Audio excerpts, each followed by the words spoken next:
The desperate gambit, the refugee fleet limped through the void like wounded animals fleeing a forest fire. 300 Kylorian vessels, once proud ships of exploration and trade, now carried the last survivors of 17 dead worlds. Commander Thess stood at the observation deck of the flagship Eternal Hope, her forearms clasped behind her back as she watched the stars blur past. Her crystalline skin, normally a vibrant blue, had dulled to gray with exhaustion and grief. Behind them, somewhere in the darkness between stars, the Devourers followed. They always followed. Commander. Subcommander Vryn approached, his tentacles rippling with anxiety. The Navigation Council has finished their calculations.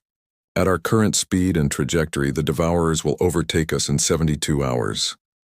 Thais closed her primary eyes, leaving only her secondary set open to monitor the stars. 72 hours.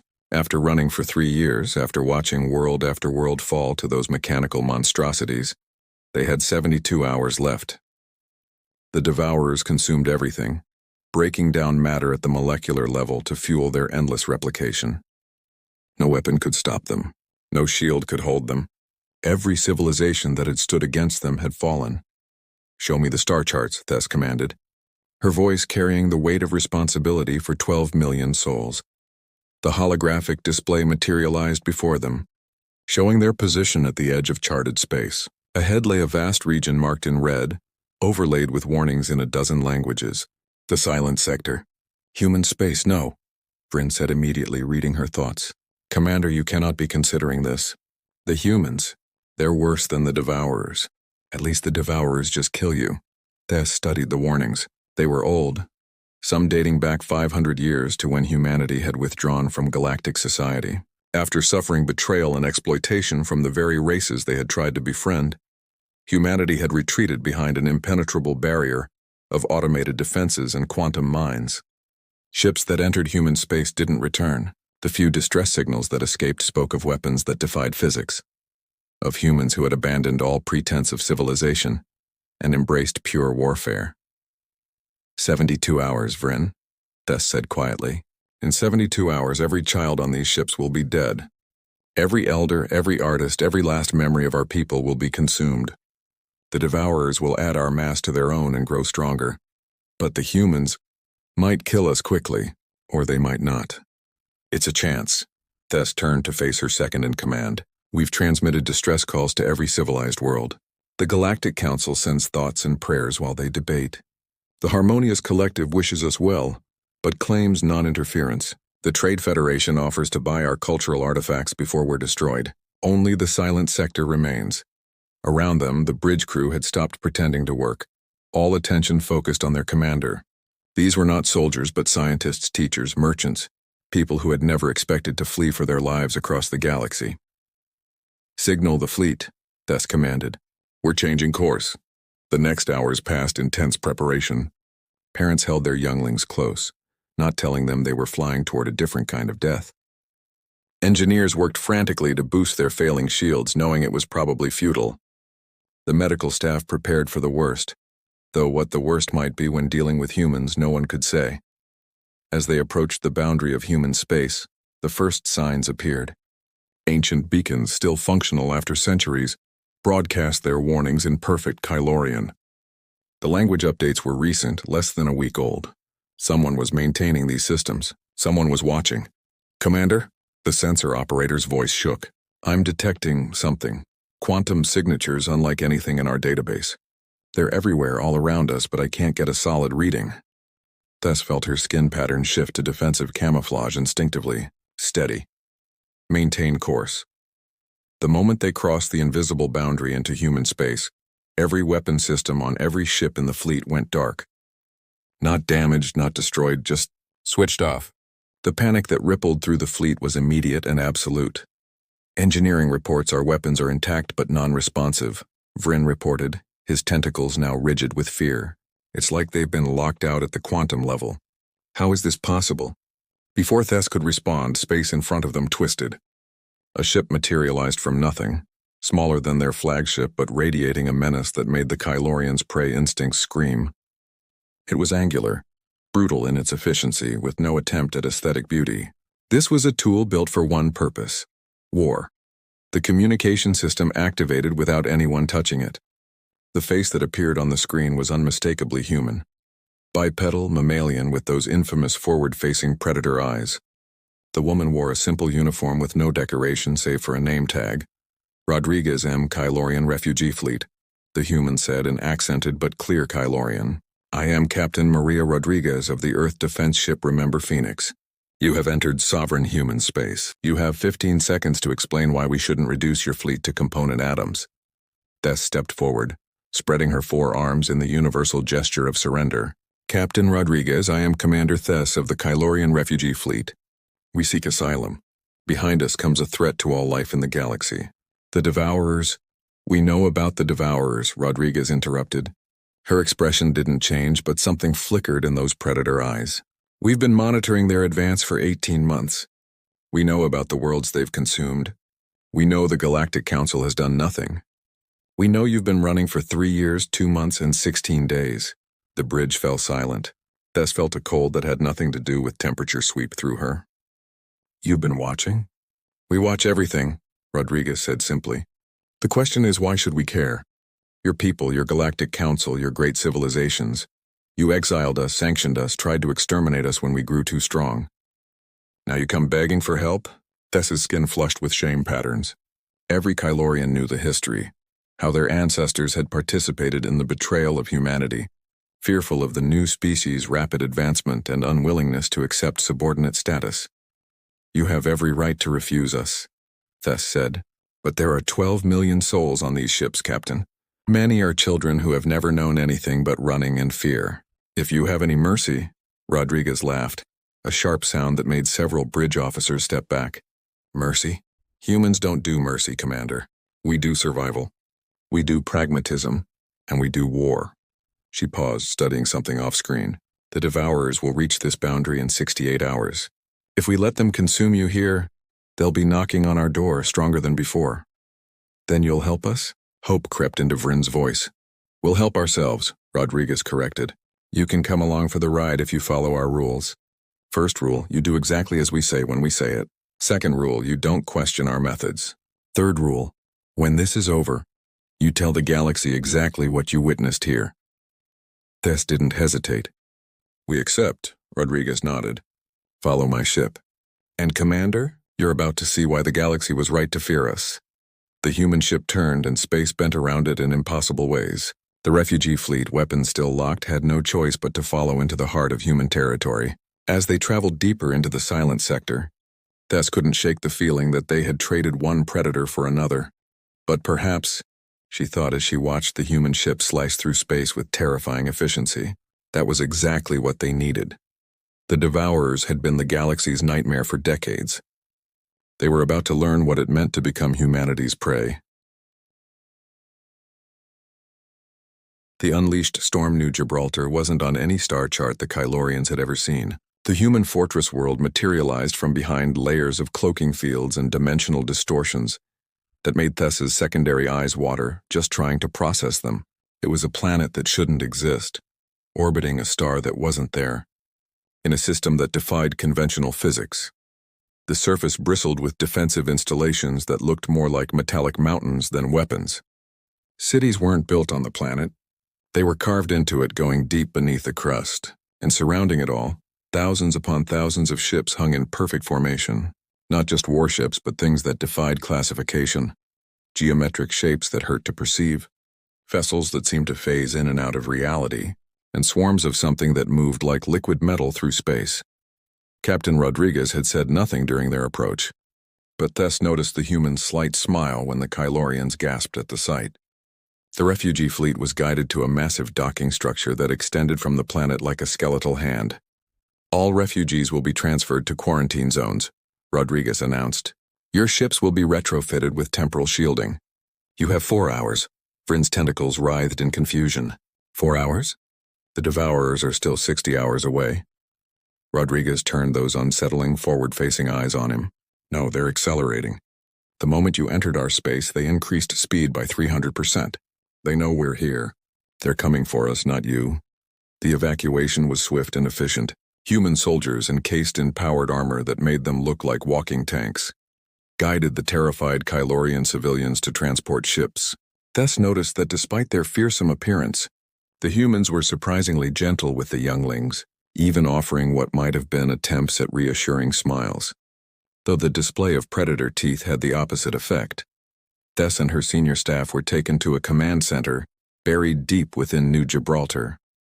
The room was a sphere of displays showing tactical data from across human space. At its center stood a man who could only be Admiral Viktor Petrov, his presence commanding despite his relatively small stature compared to a Kylorian. His hair was gray, his face carved with lines that spoke of difficult decisions, and his eyes held a coldness that made Rodriguez seem warm by comparison. "Commander Tess," Petrov said without preamble, "I'm going to show you something that no non-human has seen in 5 centuries. Our actual defense capabilities." The displays shifted and Tess felt her heart stop, all 3 of them. The number of human ships wasn't in the thousands. It was in the millions, hidden in pocket dimensions, phased out of normal space-time. Dormant in the hearts of asteroids, humanity had built an armada that could consume galaxies. Why? Was all Tess could manage. "Because we learned," Petrov said simply, "when the galaxy turned on us, when our supposed allies betrayed us for fear of what we might become, we learned that in this universe, you're either the hunter or the hunted. We chose to become something else entirely." "What?" Fryn asked, though his translator struggled with the fear in his voice. "The storm," Petrov replied. "You don't hunt a storm. You don't make peace with it. You survive it or you don't." He gestured, and the displays showed the approaching devourer swarm. They've been the galaxy's nightmare for 90 years. Self-replicating machines that convert matter to energy to make more of themselves. No off switch, no negotiation, just endless consumption. "We know what they are," Tess said bitterly. "No," Petrov corrected. "You know what they do." "We know what they are. We've been studying them, testing them, learning their every subroutine and quantum signature." His smile was sharp. "Did you think we were hiding in fear all these centuries? We were preparing." An alarm echoed through the command center. On the displays, the edge of human space erupted in light as the devourers arrived. The machine swarm was vast, billions of units moving in perfect synchronization, each one capable of dismantling a moon. "All units," Petrov commanded, his voice carrying across every human ship, station, and world, "execute wildfire protocol." Tess watched in horrified fascination as humanity's response unfolded. Small pods, no larger than escape vessels, launched from hidden positions throughout the system. They moved toward the devourer swarm at impossible speeds, and when they reached optimal range, they exploded. Not in conventional explosions, but in cascading waves of what looked like silver fire. "Nanomachines?" Fryn gasped. "Better," Rodriguez said from behind them. She had arrived to watch the show. "We call them Prometheus units, self-replicating, adaptive, and programmed with one directive: consume the consumers." The silver fire spread through the devourer swarm like a virus through a body. Where it touched, devourers didn't just stop functioning, they turned on each other, their matter conversion systems reversing, feeding on their own kind. The perfect order of the swarm collapsed into chaos. But the devourers adapted quickly, as they always did. Within minutes, they had developed countermeasures, burning out the infected units and reforming their lines. They pressed forward, now aware they faced a real threat. "Phase 2, Petrov ordered. Human ships materialized throughout the battle space, not in formation, but in seemingly random positions. They didn't fight like any military force the Kylorians knew. There were no battle lines, no coordinated volleys. Instead, each ship fought as if it were insane, unleashing weapons that defied categorization. One ship created miniature black holes that lasted just long enough to tear apart devourer formations before evaporating. Another projected fields that aged sections of space by millions of years in seconds, causing devourers to decay into quantum foam. A third simply erased portions of reality, leaving gaps in space that nothing could cross. "This is madness," Tess breathed. "This is human warfare," Petrov corrected. "We discovered long ago that the only way to fight an enemy that can adapt to any pattern is to have no pattern. Every ship captain has complete autonomy. Every weapon system is unique. We don't coordinate. We create chaos and ride it." The devourers, for the first time in their existence, were being pushed back. But they were learning, adapting to each new weapon, developing counters in real time. The battle was costing humanity ships, lives, resources. Then Petrov smiled, a cold expression that made Tess step back. Now they're committed. Now they've adapted to everything we've shown them. Time for the finale. He pressed a single control and space itself screamed. The Kylorians couldn't understand what they were seeing. Reality fractured along predetermined lines like cracks in glass spreading from impact points. The Devourers, adapted to every weapon humanity had displayed, had no defense against the fabric of space-time itself being weaponized. They were caught in fragments of reality that no longer connected, trapped in pocket universes that collapsed moments after forming, scattered across dimensions that existed for nanoseconds before ceasing. In 20 minutes, a swarm that had consumed 17 civilizations was reduced to drifting scrap that itself was being consumed by humanity's Prometheus units, ensuring nothing could regenerate. The command center was silent except for the quiet hum of displays showing the aftermath. Where billions of Devourers had been, only empty space remained, scarred by the after-effects of weapons that should not exist. You could have saved everyone, Tess said, her voice hollow. All those worlds, all those people. You had this power and you let them die. Petrov turned to her and for a moment she saw something almost like regret in his eyes. We could have revealed ourselves, yes. And then what? The galaxy that exiled us would have demanded our protection, expected us to be their shield, tried to steal our technology and use it against us again? He shook his head. No, Commander. We learned our lesson. Humanity stands alone. But you saved us, Vryn pointed out. We saved ourselves, Rodriguez corrected. The Devourers would have eventually come for us. Better to fight them here on our terms with you as witnesses. Witnesses? Tess asked. Go back to your Galactic Council, Petrov said. Tell them what you saw here.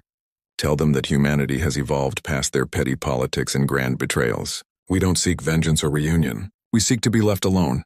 But if threatened, he gestured to the display showing the annihilated Devourer swarm.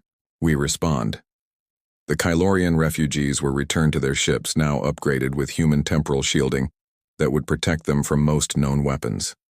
As the fleet prepared to leave human space, Tess stood once more on her observation deck, looking back at New Gibraltar.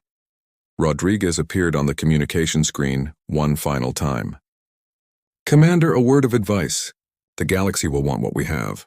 They'll send spies, diplomats, even armies. Don't let them. What we've become, it's not something others should aspire to. What have you become? Tess asked. Rodriguez was quiet for a moment. Necessary, she finally said. We've become necessary. As the Kylorian fleet jumped to hyperspace, leaving the silent sector behind, Tess couldn't shake the image of humanity's chaotic battle. Their willingness to break reality itself to achieve victory. The galaxy had been right to fear humanity, but for all the wrong reasons. They hadn't feared them because they were violent or cruel. They should have feared them because humans had looked into the dark between stars, seen what lurked there, and decided to become something darker still. They had transformed themselves into the antibody of the universe, the cure that might be worse than any disease. The Devourers were gone, but Tess wondered what would happen if humanity ever decided the rest of the galaxy had become a threat worth addressing. She shuddered, her crystalline skin darkening, and ordered her navigator to plot a course for Kylorian space. What was left of it? They had a story to tell, a warning to deliver. Humanity had broken their silence not with words but with actions that would echo through the galaxy for generations. The message was clear: leave humanity alone or face the storm they had become. As the stars streaked past, Tess couldn't help but feel grateful and terrified in equal measure. They had witnessed the salvation of their species and possibly the preview of the galaxy's ending, should humanity ever choose to unleash their full might. The silent sector fell quiet once more, its watchers returning to their eternal vigil, waiting for the next threat to make the mistake of testing humanity's resolve.